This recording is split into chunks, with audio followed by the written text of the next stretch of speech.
ፕሮጀክቶች በሚመለከት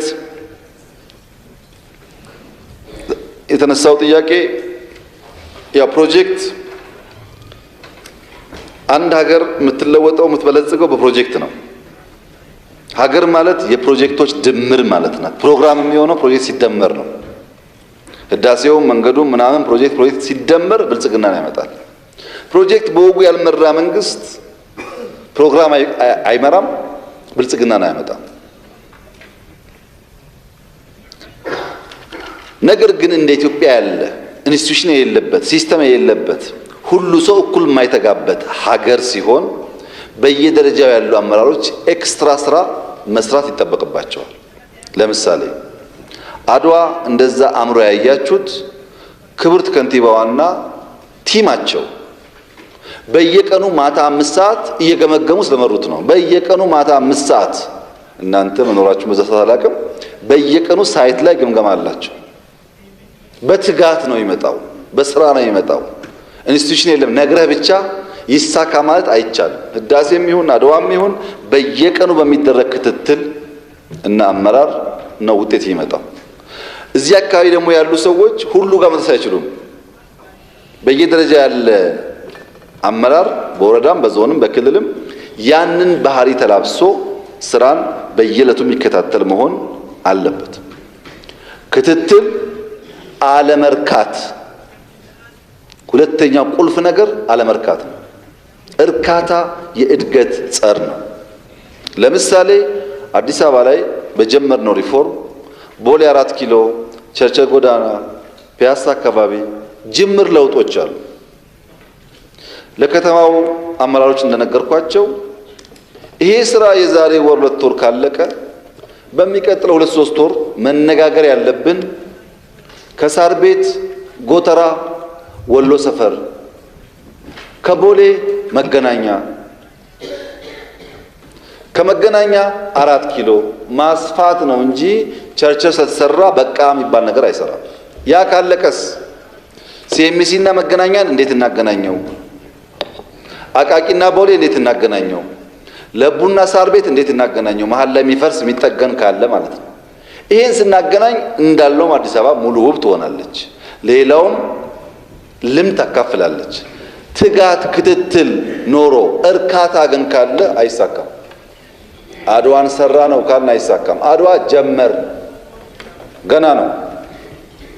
የጀመርነውን ይዘን ተጨማሪ ጥረት እያደረግን ከሄድን ግን በሀገር ደረጃ ከፍተኛ የሆነ ለውጥ ማምጣት ይቻላል። ልማት አደናቃፊዎች በጣም ብዙ ናቸው። በአሰራር፣ በህግ፣ በኮሚቴ፣ በቅርስ ቴሌኮሙኒኬሽን ህንጻ ፈረሰ፣ ቅርስ ፈረሰ ብሎ የሚንጫጫ ሰው እኮ ነው ያለው። ምን ቅርስ አለው? ብሎኬት ትናንትና ማንም የደረደረው ብሎኬት ደንቃራ የሆነ ለእይታ የማይመች ሲሆን ይፈርሳል። ቻይናም ይፈርሳል፣ አሜሪካም ይፈርሳል። ደግሞ መነካት የሌለባቸው ጉዳዮች አሉ። ለምሳሌ ላሊበላ ይጠበቃል፣ ይታደሳል። ቅርስና ህንጻ መለየት አለብን። ጎጆ ሁሉ ባየን ጊዜ ቁጥር ቅርስ እያልን ልማት የምናደናቀፍ ከሆነ አስቸጋሪ ነው የሚሆነው። በዚህ አግባብ የተሳካልን ኤሪያ አለ፣ ያልተሳካልን ኤሪያ አለ።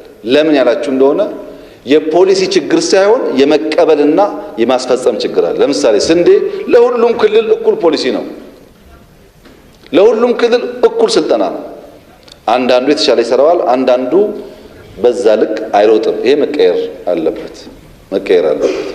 ሌላውም ስራ እንደዚሁ ማለት ነው። አዲስ አበባ ከተማውን በማጽዳት ከተሳካለት አዳማ ለምን አይሳካለትም? ቢሾፍቱ ለምን አይሳካለትም? ኦሮሚያ በስንዴ ከተሳካለት ሶማሌ ለምን አይሳካለትም? እያን በልማት እያወዳደር መስራት ነው የሚጠቅመን የሚያዋጣ። በዚያ ከሄድን ፕሮጀክቶች ፈሪ ይዛሉ። እኛ ድንጋይ አስቀምጠን ለመስራት የማንፍጨረጨረው ፕሮጀክት የለም። በተደጋጋሚ እንዳልኩት በሆነ ጊዜ የተዘራ ድንጋይ ደግሞ ለመልቀም እኛ አልመጣንም። የዘራውን ሰውዬ ጠይቁ ሂዳችሁ። ዝም ብሎ በየሄዱበት ድንጋይ እያስቀመጡ ቃል እየገቡ ተኪዶ አሁን በዚህ ተጀምሯል ቢባል አስቸጋሪ ነገር ነው። በበጀት ስለሚሰራ ኢትዮጵያ ውስጥ ዲማንድ ከፍተኛ ነው። ግድብ ይባላል፣ ውሃ ይባላል፣ ኤሌክትሪክ ይባላል። ለዚህ ሁሉ የሚበቃ ሪሶርስ የለም። እየመረጥን ነው የምንሰራው። በዛ ቢታይ እኛም ጀምረናቸው የዘገዩ ፕሮጀክቶች አሉ። በጸጥታ ምክንያት፣ በኮንትራክተሮች ምክንያት፣ በክትትል እጥረት ምክንያት እነሱን እየገመገምን እናርማለን። በጣም ብዙ አሻሽለናል ዘንድሮ። ትታዘቡ ይሆናል ብዬ ተስፋ አደርጋለሁ። ይቀጥላል። አሁን እየገመገምን እናስተካክላለን። አብዛኛው የህዝብ ጥያቄ አቅም በፈቀደ መጠን ለመመለስ እንሞክራለን። ከአፍሪካ ትስስር ጋር ሴፍቲ ጋር ተያይዞ የተነሳው በጣም ኢምፖርታንት ጥያቄ ነው። አፍሪካ ላይ መሰረተ ልማት የተገነባ መሄድ አለበት። በሁሉም መስክ ትስስሩ የጋራ ተጠቃሚነት ማድረግ አለበት። የአፍሪካ ላይ ከትብብር ይልቅ ውድድር ይበዛል። ኢትዮጵያ ከአንድ ቅርብ ካለ ሀገር የሆነ ነገር ከምትገዛ ከሩቅ ብታመጣ ይቀላታል።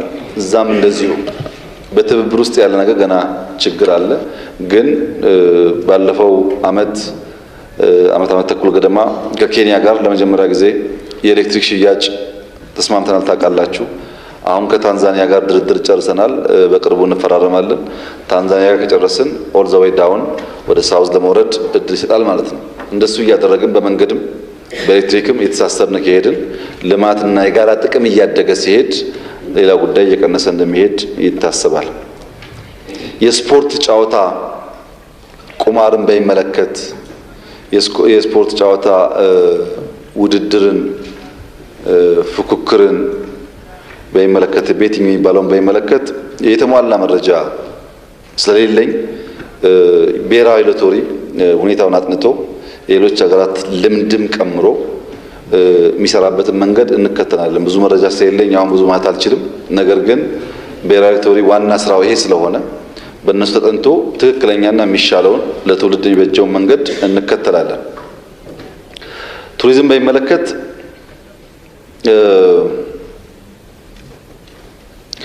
ሙከራዎች አሉ። ዴስቲኔሽን ማልማት ላይ ልማት ኤንዱ ላይ ግን ሰላሙ ላይም ካልሰራን የተሟላ ውጤት አይመጣም የሚለው ትክክለኛ አገላለጽ ነው። ነገር ግን ኢትዮጵያ ውስጥ ከቅርብ ጊዜ ወዲህ ይሄ መንግስት ስራው በቃ ችግኝ መትከል ብቻ ነው፣ አበባ መትከል ብቻ ነው፣ ማጽዳት ብቻ ነው፣ ፓርክ ብቻ ነው፣ ምን ያደርጋል የሚል ክሶች ይሰማል። እነዚህን ክሶች በሌላ ጥያቄ ማየት ጠቃሚ ይመስለኛል። ኢትዮጵያ 99% እምነት ያለው ህዝብ ያለባት ሀገር ናት ይባላል። ሙስሊሙም ክርስቲያኑም አላህንም እግዚአብሔርም የሚከተል ህዝብ ያለባት ሀገር ናት ይባላል። ሙስሊሞች በቀን 5 ጊዜ ይሰግዳሉ፣ ይጾማሉ፣ አንሰርቅም ሐራም ነው ይላሉ፣ አንዋሽም ሐራም ነው ይላሉ። አልፎ አልፎም ሲያበላሹ ቶሎ ብለው ይቅር በለን ማረን አስተግፊሩላህ ይላሉ። ለምንድን ነው የሚሰቃዩት? ሙስሊሞች በቀን 5 ጊዜ የሚሰግዱት የሚጾሙት ከብዙ ነገር ራሳቸውን አስረው ጠብቀው የሚኖሩት ለምንድን ነው? ከሞቱ በኋላ አላህ ጋር ለመወዳደር የአላህን ወንበር ለመውሰድ አንተ በቃህኛ እንራ ለማለት ነው እንዴ?